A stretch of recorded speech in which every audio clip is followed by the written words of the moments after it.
And so a lot of competitors tend to say, we're not into training, we're into inference. Inference is incredibly hard.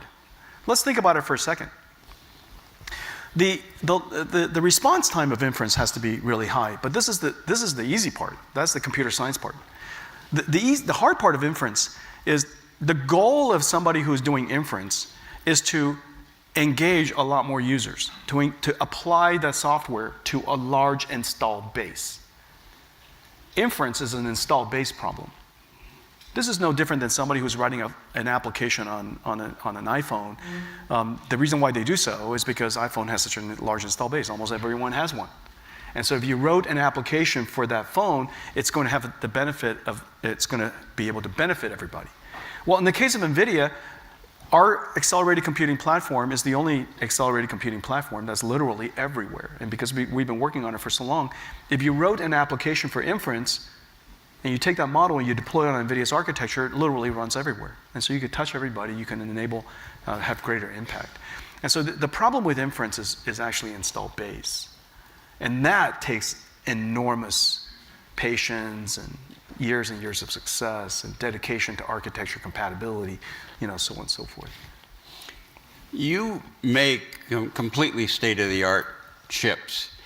Is it possible, though, that you'll face competition that claims to be good enough? Not as good as NVIDIA, but good enough, and much cheaper. Is that a threat? Well, first of all, competition, we have more competition than anyone on the planet has competition. Not only do we have competition from competitors, we have competition from our customers. Yeah, and I'm the only competitor to a customer, fully knowing they're about to design a chip to replace ours. And I show them not only what my current chip is, I show them what my next chip is, and I'll show them what my chip after that is. And the reason for that is because look, if you don't make an attempt at explaining why you're good at something, they'll never get a chance to buy your products. And so we're completely open book in working with just about everybody in the industry. And the reason for that, our advantage is several. Our advantage, what we're about, is several things. Whereas you could build a chip to be good at one particular algorithm. Remember, computing is more than even transformers. There's this idea called transformers. There's a whole bunch of species of transformers, and there are new transformers being invented as we speak. And the number of different types of software is really quite rich. And the reason for that is because software engineers love to create new things, innovation. And we want that. What NVIDIA is good at is that our architecture, not only does it accelerate algorithms, it's programmable, meaning that you can use it for, we're the only accelerator for SQL. SQL came about in the 1960s, IBM, 1970s, in storage computing. I mean, SQL is structured data as important as it gets. 300 zettabytes of data being created, every couple of years. Most of it is in SQL, structured databases. And so we can accelerate that. We can accelerate quantum physics. We can accelerate Schrödinger's equations. We can accelerate just about fluids, particles, lots and lots of code. And so what NVIDIA is good at is the general field of accelerated computing. One of them is generative AI. And so for a data center that wants to have a lot of customers, some of it in financial services, some of it in manufacturing, so on and so forth, in the world of computing, we're a great standard. We're in every single cloud, we're in every single computer company, and so our company's architecture has become a standard, if you will, after some 30 some odd years. And so that's really our advantage. If a customer can do something specifically that's more cost effective, quite frankly, I'm even surprised by that. And the reason for that is this. Remember, our chip is only part. Think of when you see computers these days, it's not a computer like a laptop, it's a computer as a data center. And you have to operate it. And so people who buy and sell chips think about the price of chips. People who operate data centers think about the cost of operations. Our time to deployment, our performance, our utilization, our flexibility across all these different applications, in total, allows our operations cost They call it total cost of operations, TCO. Our TCO is so good that even when the competitors' chips are free, it's not cheap enough. And that is our goal, to add so much value that the alternative is not about cost. And so we, of course that takes a lot of hard work, and we have to keep innovating and things like that, and we don't take anything for granted. But we have a lot of competitors. Yeah. As you know, but maybe not everybody in the audience knows, there's this term artificial general intelligence, which basically... I was hoping not to sound competitive, but John asked a question that kind of triggered a competitive gene. And I came across, I want to apologize, I came across, you know, if you will, a little competitive. I apologize for that. I could have probably done that more artfully. I will next time. But he surprised me with that competitive. I thought I was at an economic forum. You know, just walking in here, I asked him, I'd sent some questions to his team. And I said, did you look at the questions? He says, no, I didn't look at the questions because I want it to be spontaneous. Besides, I might start thinking about it, and then that would be bad. So we're just kind of winging it here, both of us.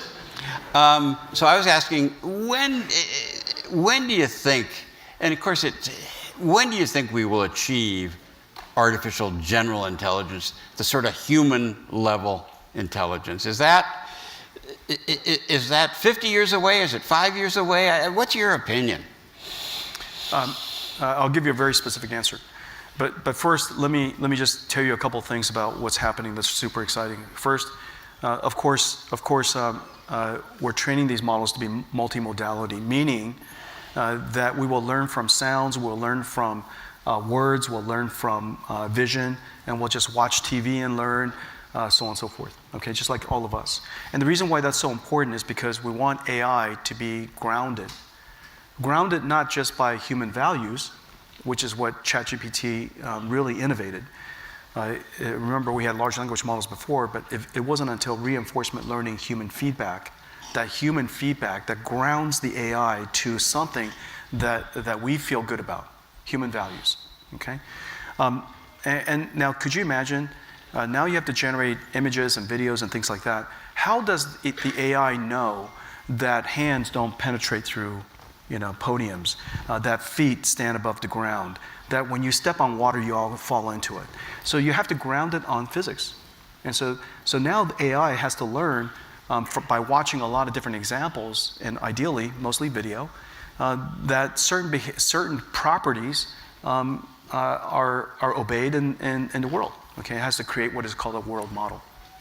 And so one, we have to understand multimodality. There's a whole bunch of other modalities, like, as I mentioned before, genes and amino acids and proteins and cells, which leads to organs and, you know, so on and so forth. And so we would like to multimodality. Second is greater and greater reasoning capabilities. A lot of the things that we already do, reasoning skills are encoded in common sense. You know, common sense is reasoning that we all kind of take for granted.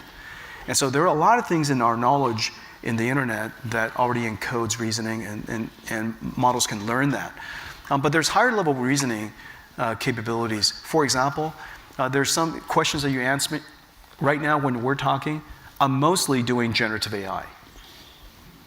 I'm not spending a whole lot of time reasoning about the question. However, there are certain problems, like, for example, planning problems, where that's interesting. Let me think about that.